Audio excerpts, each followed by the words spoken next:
O nazismo de duas caras do Dino. É ofensa quando é com a esquerda, permitido com a direita. Pois é, essa é a acusação explosiva contra a Suprema Corte que a gente vai destrinchar hoje. Será que a justiça no Brasil tem dois pesos e duas medidas? Antes de mergulhar de cabeça nessa análise, inscreva-se no nosso canal rapidinho para não perder nada. Bora lá? A tese central que estamos analisando hoje sugere exatamente isso, que existe um sistema, digamos, tendencioso de punições no nosso debate público. A gente vai examinar as evidências que essa fonte traz e tentar entender por que eles afirmam que as regras do jogo mudam dependendo de quem está com o microfone na mão. Então, vamos entender a fundo o que eles chamam de a tese de dois pesos. Para sacar o tamanho dessa crítica, a gente primeiro precisa lembrar de um conceito-chave, a imunidade parlamentar. Sabe o que é, né? Basicamente, é uma proteção da nossa Constituição. Ela existe justamente para garantir que deputados e senadores possam debater, criticar e fiscalizar sem ter aquele medo constante de tomar um processo judicial por causa das palavras deles. Só que, segundo a análise desse material, essa garantia simplesmente evaporou. Eles argumentam que ela virou literalmente letra morta na atualidade. E isso nos leva direto ao principal exemplo que eles usam, o caso da Associação Nazista. A fonte usa a situação do deputado Gustavo Gayer para ilustrar toda essa controvérsia. Imagina a cena. O deputado fez uma postagem nas redes sociais agora em 2024, associando o presidente Lula ao nazismo e ao grupo Hamas. O resultado?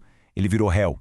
E o detalhe, foi uma decisão unânime do STF, tá? Envolvendo os ministros Alexandre de Moraes, Flávio Dino, Cristiano Zanin e Carmen Lúcia.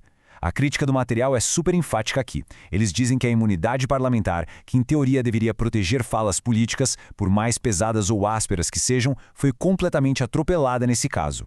Mas a fonte vai além e aponta uma suposta contradição do tribunal que, segundo eles, é gritante. O foco cai direto no ministro Flávio Dino, mostrando duas interpretações jurídicas diferentes para o mesmíssimo termo. Interpretações que teriam mudado da água para o vinho, dependendo de quem era o alvo. Olha só essa citação que o material resgatou. No passado, o Flávio Dino disse o seguinte: a palavra nazista ou fascista não possui o caráter de ofensa pessoal. É uma corrente política estruturada. Pois é, e sabe qual é o detalhe mais curioso que a análise destaca? Naquela época, ele usou exatamente esse raciocínio para defender ninguém menos que o próprio Gustavo Gayer das críticas. Dá para acreditar? E é aí que entra a grande queixa da fonte. O argumento deles é que chamar alguém de nazista sempre foi tratado como parte normal do debate político quando o alvo era da direita. Aconteceu várias vezes com o ex-presidente Jair Bolsonaro, por exemplo. Mas, de repente, quando a mesma palavra é direcionada ao presidente Lula, a regra muda.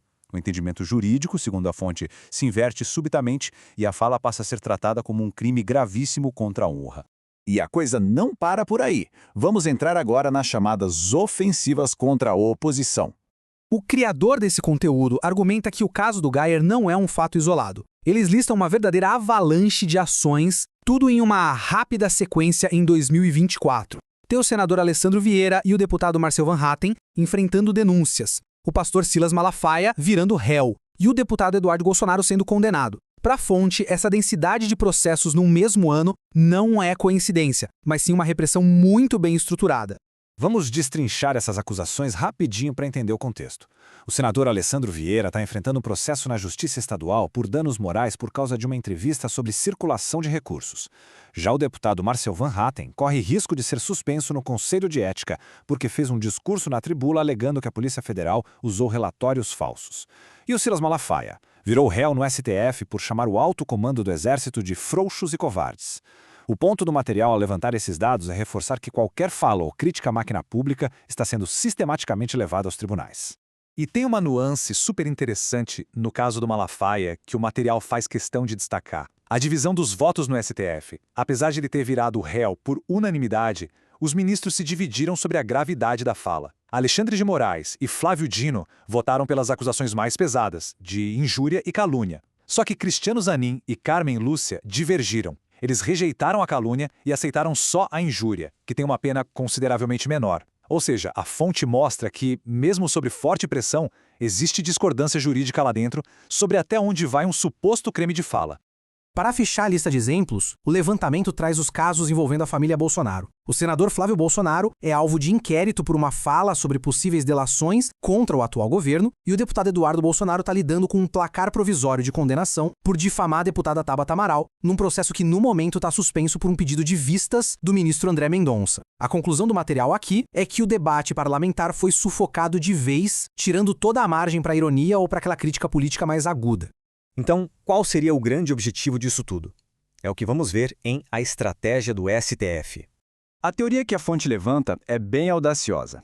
Eles dizem que essas ações judiciais todas não são só o sistema funcionando normalmente em busca de justiça.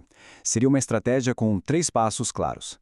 Primeiro, lançar uma ofensiva pesada para enfraquecer a oposição de direita. Segundo, blindar e dar aquele apoio para o atual governo contra críticas. E terceiro, usar todo esse barulho na mídia para desviar a atenção do público de possíveis crises e polêmicas que cercam o próprio tribunal e os seus ministros. No fim das contas, a conclusão do criador dessa análise é sombria. Eles advertem que o conceito de crimes contra a honra virou, na verdade, uma arma jurídica. E o impacto real não seria só punir 1 ou 2 políticos. O medo da fonte é que isso sirva para silenciar politicamente toda a oposição, causando uma interferência profunda no equilíbrio institucional do país e até nas eleições. Isso deixa a gente com uma reflexão super complexa. Será que essa reinterpretação da imunidade parlamentar e o endurecimento contra discursos políticos são mesmo uma ameaça direta ao poder democrático, como a fonte defende com tanta força? Ou será que, na verdade, representam um limite inevitável e necessário que o judiciário precisou impor para conter os excessos num país tão polarizado?